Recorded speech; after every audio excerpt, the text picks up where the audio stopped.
अभी देख रहे हैं हम लोग अभी कौन सा गांव लाइटर है? हाँ, तो अभी हथिया पत्थर में हम लोग पहुँच चुके हैं और हथिया पत्थर में देखिए अभी सजावट पूरा बढ़िया से हो रहा है और अभी कर्मा पूजा का हो रहा है। ब्याह शादी नहीं लगो, कर्मा पूजा लगो है। कर्मा पूजा का तैयारी हो रहा है। रात में अभी पूरा कचरा कच होगा यहाँ पर, तो रात में भी दिखाएंगे। और अभी जावा नहीं है, जावा सब अभी अंदर में रखा गया है, देख सकते हैं। अभी उसको अभी बाहर निकालेगा, उसको सजाएगा। हाँ, अभी के लिए इतना ही, रात में मिलते हैं, ठीक है दोस्तों। चलिए, जैसा कि देख रहे हैं दोस्तों, शाम हो चुका है और अभी हम दिखा रहे हैं आपको ये जावा टुपा।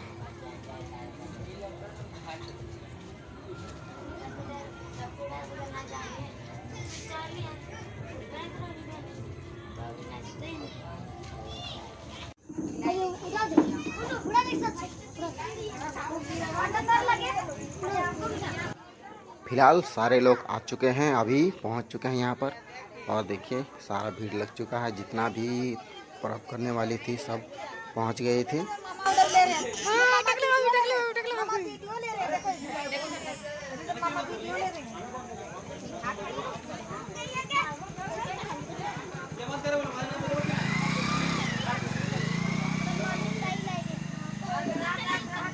पूजा पंडाल को भी बहुत ही अच्छा तरह से खूबसूरत से सजाया गया था ताकि यहाँ पूजा बहुत अच्छा से कर सके। और इधर पूजा की भी तैयारी मतलब हो रहा था। यहाँ पर देखिए चाची मतलब गड्ढा कर रही थी और पंडित जी भी उधर आ गए थे। और देखिए जो भी पूजा करने वाली थी वो अपना सारा सामान लेके पहुँच गई थी पूजा पंडाल में।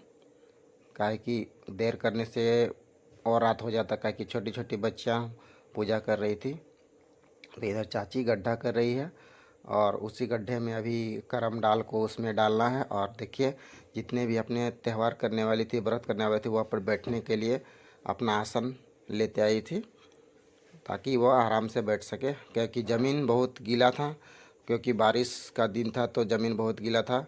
और देखिए ये सारा सामान भी पहुँच चुका है यहाँ पर। जो भी पूजा का सामग्री थी, मतलब सामान था, जितना है सब पहुंच चुका है। और चाची इधर गड्ढा कर रही है क्योंकि वहाँ पर ये करम डाल को गाड़ना था। तो करम डाल गाड़ने के लिए अभी वो जो लड़का गाड़ता है वो आया नहीं है, कपड़ा पहन के आएगा। वो अभी थोड़ा सा नहाने के लिए गया है, तैयार होने के लिए गया है। तैयार होके आने के बाद गड़ा जाएगा और पूजा शुरू की जाएगी, वो भी पंडित जी के द्वारा।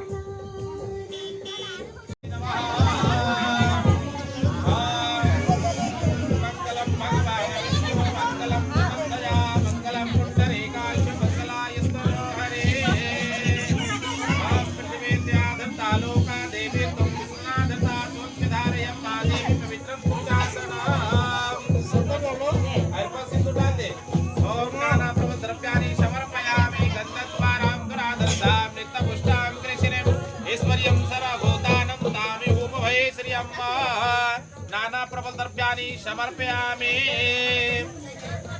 एगो पैसा डाल देवे कर में। ओम हिरण्यगर्भः समवर्तकर्चे भूतस्य जातपतिरेक सौधार धामुते कस्मै देवः विकाविदीयम् यथा शक्ति अनुसारणं धर्मदक्षिणां समर्पयामि। पृथिव्यै नमः, आधार शक्ति नमः, वसुंधराय नमः। दूध डाल दीजिए। ओम वयः पृथ्व्यं वयो खदेशोपयोदभ्यन्तर्चपयोधाः पुष्पदीप कक्षा शान्तभयाम। गंगा जलम समर्पयामि। गंगे च जमुनेश्चैव गोदावरी सरस्वती नर्मदे सिंधु कावेरी जलस्रवंसनिधं करो। फूल बेलपत्र भी डाल दीजिए एक ठो। पुष्पं च पुष्पमालां समर्पयामि। ओम पृथ्वी नमः, धात्रे नमः। ओम सकुत्रे देवी पर्वतस्थल विष्णुपत्नी नमस्तुभ्यं पदस्पर्शवादिभ्यो नमो नमः। चलिए दड़िया ले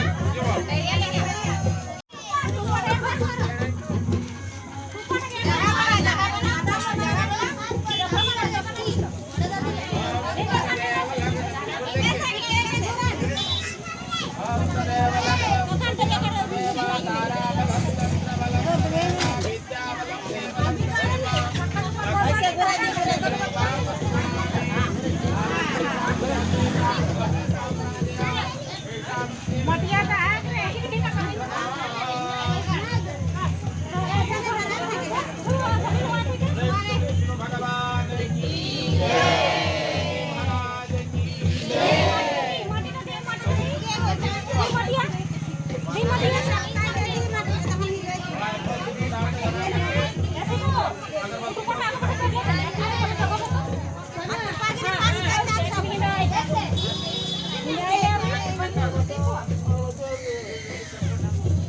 नानाप्रभुद्रव्यानि समर्पयामि तदेव लग्नं सुदिनं तदेव ताराबलं चन्द्रबलं तदेव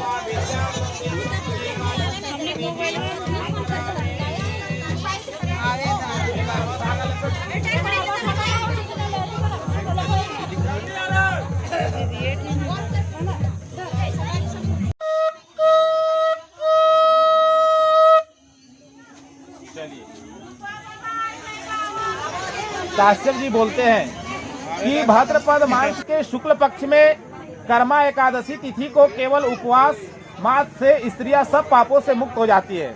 आज के दिन एकादशी के दिन जो स्त्री खाली उपवास रखती है तो सब पाप उनका धुल जाता है।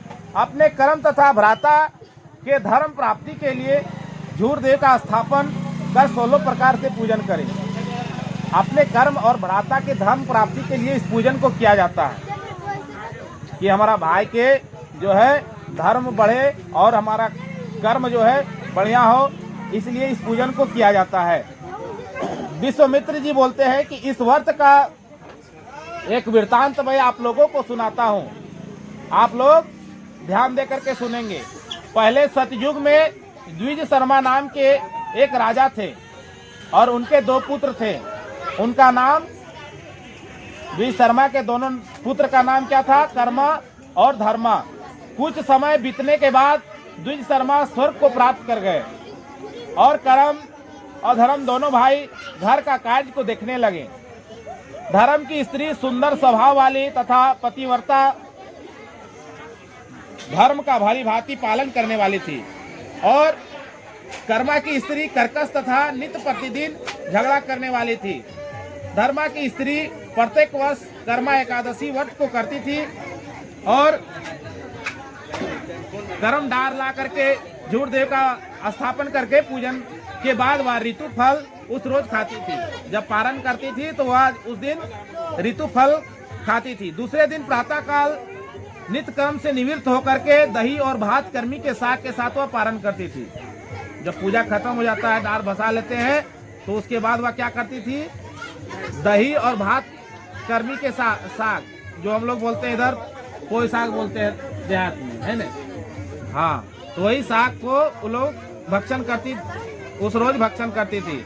इस व्रत के प्रभाव से सभी प्रकार के विघ्न नष्ट हो जाते हैं और मृत्यु लोक में सुख को भोग करके अंत में स्वर्ग की प्राप्ति होती है। कर्म की कर्कश स्त्री कभी भी व्रत को नहीं करती थी। वह पूजा पाठ इत्यादि करने में उसको मन नहीं लगता था और सर्वदा भात बना करके माड़ खराब जगहों पर फेंक देती थी। जो है खाना बनाती थी तो क्या करती थी? माड़ जो है रास्ता इत्यादि में फेंक देता है, जिसमें ये सब कुकर्म में आता है। कभी भी खाना बना करके माड़ रास्ता में नहीं फेंकना चाहिए। जब खाना बन जाता है वो जूठा हो जाता है, उसको कोई लांग लेगा तो उसको दोष लगेगा। सबसे बड़ा तो दोष लगेगा जिसको जो फेंका है उसको। इस कुकर्म से उसके कर्म देव गिरा छोड़ करके चले गए। जब इस तरह से कुकर्म करने लगी, कभी घर में पूजा पाठ नहीं करने लगी, खाना बना करके रास्ते में दरवाजे में जब फेंक देने लगी तो उनके जो है कर्मदेव रुष्ट हो गए और घर छोड़ करके चले गए। तदनंतर राजा भी अपने कर्मा को ढूंढने के लिए जंगल में प्रस्थान कर गए। रास्ते में राजा अपने एक मित्र के यहाँ कुछ समय के लिए ठहर गए, किंतु वहाँ भी उनकी विपत्ति पहुंची हुई थी। जब भगवान रुष्ट हो जाते हैं ना तो चारों तरफ से विपत्ति आने लगती है। चोरों ने उनके मित्र का भी धन अपहरण कर लिया। राजा वहाँ से भी जंगल के लिए प्रस्थान कर गए। वन में राजा याम का वृक्ष फल फूल से संपन्न देखा था। उस वृक्ष पर एक भी पंछी नहीं थे। उनके फलों में करोड़ों कीड़े पड़े हुए थे।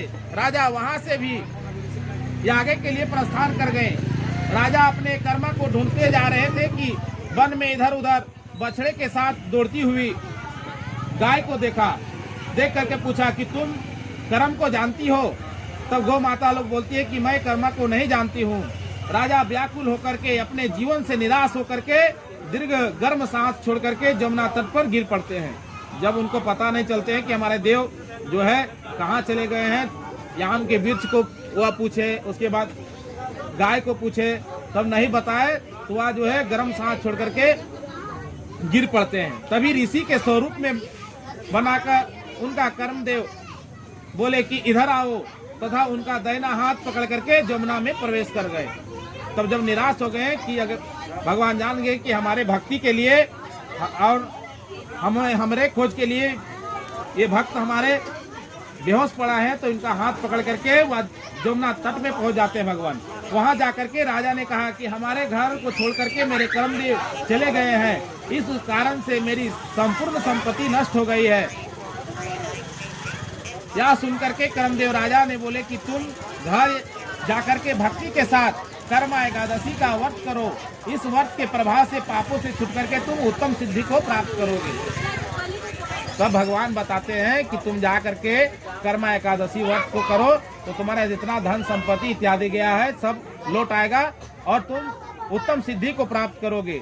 पुत्र पौत्र के साथ तुम्हारे सभी मनोरथ पूर्ण होंगे। तुम घर जाकर के कर्मा एकादशी व्रत तथा झूठ देव का पूजन भक्ति के साथ करो, सब पापों से मुक्त होकर के मरने के पश्चात तुम परम गति को प्राप्त करोगे। जो इस वृत्तांत को श्रवण करता है तथा भद्रपद मास में कर्मदेव का डाढ़ ला करके पूजन करता है, वह इस मृत्यु लोक में सब पापों से मुक्त होकर के अंत में परम गति को प्राप्त करता है।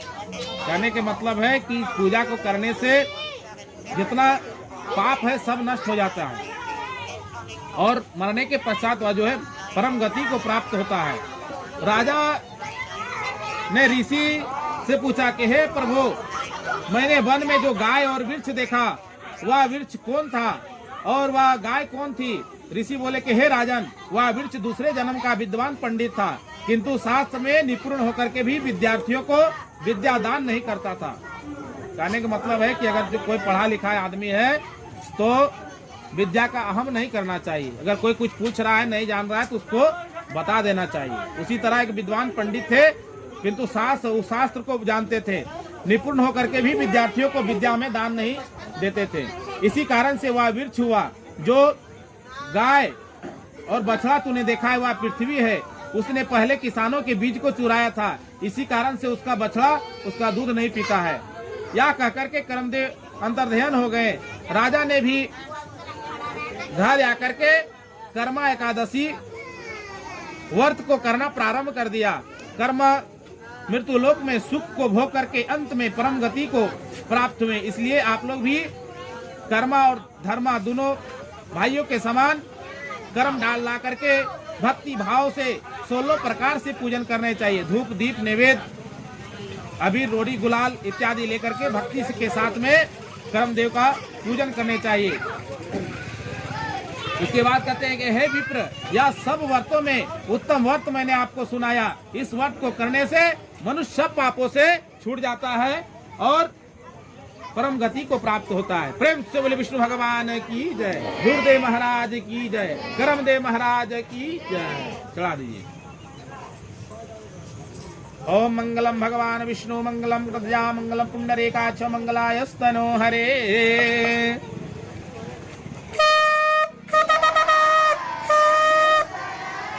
थोड़ा सा थाली में ले लीजिए।